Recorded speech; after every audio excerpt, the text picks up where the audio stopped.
नमस्कार, मैं योगेश राणा। हल्द्वानी मेयर पद ओबीसी से सामान्य होने के बाद यह मान ही रहना चाहिए बीजेपी के भीतर अब मेयर पद के उम्मीदवार गजराज सिंह बिष्ट तो नहीं रहे हैं। इसके बाद भी आरक्षण के स्टेटस में बदलाव के कुछ ही घंटे बाद गजराज सिंह बिष्ट ने कह दिया है अब वो वापस नहीं मुड़ेंगे। उनका एक वीडियो भी सामने आया है जो वायरल हो रहा है, जिसमें वो बहुत ही बगावती तेवर देकर कुछ संदेश दे रहे हैं। उन्होंने एक सोशल मीडिया पोस्ट भी लिखी है। बात इस पर भी करेंगे, लेकिन शुरुआत इस सवाल के साथ करते हैं, आखिर हल्द्वानी मेयर पद को ओबीसी से सामान्य करने के पीछे का गणित क्या रहा है। हल्द्वानी मेयर का पद ओबीसी करने के बाद बहुत सारी आपत्तियां सरकार के पास पहुंची। हल्द्वानी नगर निगम में 70% मतदाता सामान्य श्रेणी के हैं। केवल 19% के करीब ही ओबीसी वोटर है। इसलिए मेयर का पद ओबीसी से वापस सामान्य करने के पीछे ये कहा जा रहा है बीजेपी को अपने सामान्य वोटर के नाराज होने का खतरा पैदा हो गया था, इसीलिए आपत्तियों पर सुनवाई के बाद आरक्षण का स्टेटस बदल दिया गया। हल्द्वानी मेयर की सीट को ओबीसी के लिए आरक्षित करने के विरोध में बहुत से लोगों ने अपनी आपत्ति दर्ज की और इन लोगों ने कई सारे तथ्य भी प्रस्तुत किए। हल्द्वानी नगर निगम में ओबीसी 18.42% है। इसके विपरीत काशीपुर नगर निगम में 38.62% ओबीसी है और रुद्रपुर नगर निगम में 36.20% ओबीसी है। इसीलिए हल्द्वानी से पहले तो काशीपुर या फिर रुद्रपुर में मेयर का जो पद है वो ओबीसी के लिए आरक्षित होना चाहिए, जबकि इन दोनों ही नगर निगम में मेयर का पद अनारक्षित रखा गया। इस तरह की आपत्तियों के बारे में हल्द्वानी के अखबारों में कुछ रिपोर्ट भी छपी, लेकिन सवाल यह बन रहा है हल्द्वानी को सामान्य किया गया लेकिन रुद्रपुर या फिर काशीपुर को ओबीसी नहीं किया गया। मेयर का पद ओबीसी किया गया अल्मोड़ा नगर निगम में। अल्मोड़ा नगर निगम में मेयर की सीट पहले महिला के लिए रिजर्व थी, इसे ओबीसी के लिए रिजर्व कर दिया गया है। अब सवाल यह उठता है कि अल्मोड़ा नगर निगम क्षेत्र में ओबीसी कितने प्रतिशत है।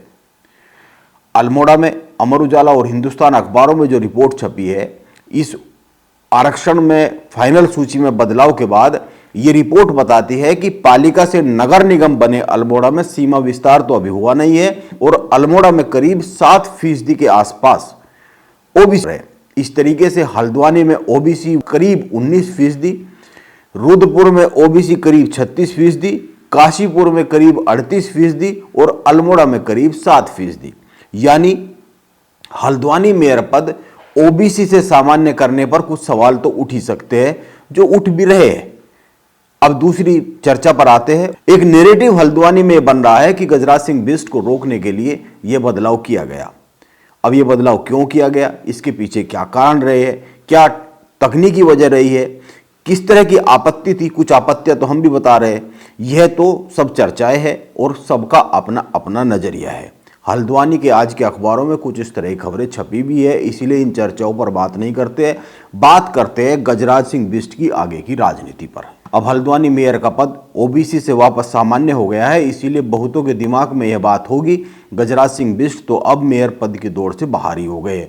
और अगर देखा जाए वो हो भी गए हैं बाहर, उनको तो अब बीजेपी मेयर पद के लिए आगे शायद ही बढ़ाए। हालांकि वो लिस्ट में है, लेकिन अब लगता तो नहीं है कि बीजेपी उन पर दांव खेलेगी। लेकिन इन सब बातों के बाद भी गजराज सिंह बिष्ट ने एक वीडियो संदेश जो है उनका, उसको गौर से देखना चाहिए और एक सोशल मीडिया पोस्ट जो है उसको भी समझना चाहिए।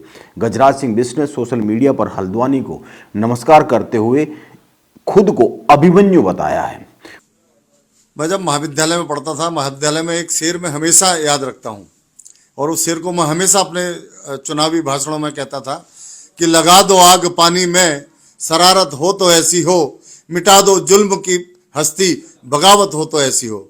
आज उसी संघर्ष के साथ मैं बचपन से ही संघर्ष करता हूँ। मैं 87 में मैं सामाजिक जीवन में मैंने पदार्पण किया था संघ के नाते और वहीं से लगातार संघर्ष कर रहा हूँ। आज भी संघर्ष जारी है और जिस प्रकार से आपने देखा होगा पिछले दिनों इस हल्द्वानी शहर की जनता का, कार्यकर्ताओं का, और मैं समझता हूँ कि जब यहाँ पर रायशुमारी भी हुई भारतीय जनता पार्टी के भीतर, क्योंकि एक परंपरा है भारतीय जनता पार्टी के अंदर कि किसको वो अपना नेता चाहते हैं, तो उस रायशुमारी में भी 99.99% लोगों ने मेरे लिए कहा और सभी लोग ये चाहते थे कि गजराज सिंह बिष्ट चुनाव लड़े और उन्हीं कार्यकर्ताओं के दम पर, उन्हीं कार्यकर्ताओं के स्नेह पर, उन्हीं कार्यकर्ताओं के बल पर मैं आज फिर दोबारा उन्हीं कार्यकर्ताओं के साथ फिर चुनावी मैदान में कूदेंगे और भारतीय जनता पार्टी को हल्द्वानी सीट जिताकर देंगे। गजराज सिंह बिष्ट का यह वीडियो हल्द्वानी में चर्चा का विषय बना हुआ है। गजराज सिंह की बातों में बगावती तेवर है।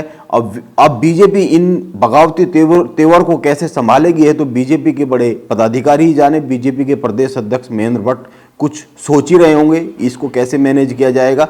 लेकिन आप एक बात पर गौर कीजिए, राजनीति में चुनाव के वक्त सबसे बड़े फैक्टर में से एक फैक्टर होता है सिंपैथी, यानी विक्टिम कार्ड। हल्द्वानी में बीजेपी में यह फैक्टर इस वक्त गजराज सिंह बिष्ट के साथ दिख रहा है, क्योंकि बहुतों को लगता है उनको मेयर पद की दौड़ से हटाने के लिए ही मेयर पद का जो आरक्षण है वह अनंतिम सूची में जो ओबीसी था उसको अंतिम सूची में सामान्य किया गया है। यह एक नैरेटिव हल्द्वानी में बन तो रहा है।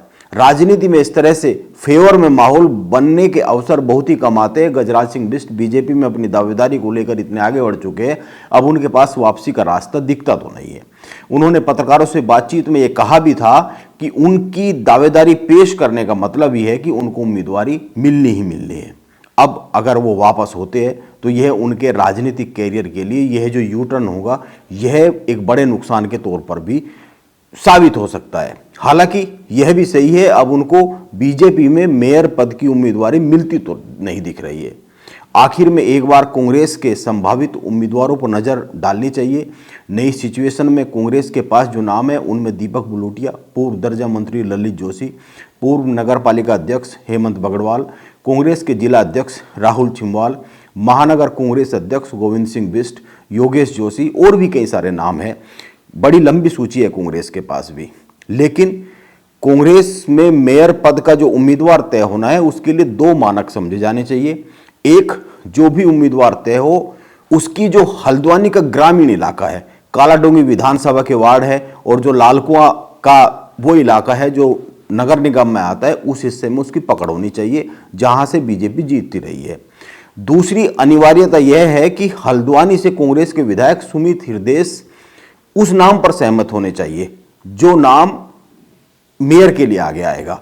वैसे नेता प्रतिपक्ष यशपाल आर्या का घर भी हल्द्वानी में ही है, उनका भी हल्द्वानी की राजनीति में बड़ा हस्तक्षेप है, लेकिन सुमित हृदयेश की सहमति जरूरी मानी जानी चाहिए। जिस पर सुमित हृदयेश सहमत होंगे उस पर यशपाल आर्या भी सहमत हो ही जाएंगे। अब सबसे बड़ा सवाल यह है कि जो कांग्रेस के कुछ ऊपर के एक दो मजबूत दावेदार है उनकी सुमित हृदयेश से उस तरह की ट्यूनिंग नहीं है। अब ये कौन कौन है और क्या समीकरण बनते हैं इस पर विस्तार से किसी और वीडियो में बात कर लेंगे। लेकिन कांग्रेस के सामने एक बड़ा संकट है, क्योंकि हल्द्वानी से विधायक सुमित हृदयेश है और उनकी राजनीतिक विरासत हल्द्वानी में बड़ी है, तो इसीलिए उनकी सहमति जरूरी होगी मेयर पद पर जिसको भी आगे बढ़ाएंगे। इसीलिए बीजेपी को यह चिंता करनी चाहिए, यदि गजराज सिंह बिष्ट इस बार वापस मुड़ने के इरादे को त्याग चुके हैं तो बीजेपी में राह न मिलने पर वो कोई और बड़ा फैसला भी ले सकते हैं। इस तरह की चर्चा हो भी रही है। इसीलिए देखते हैं हल्द्वानी की राजनीति किस करवट बैठती है, करवट क्या लेती है आने वाले समय में। नमस्कार, मैं योगेश राणा।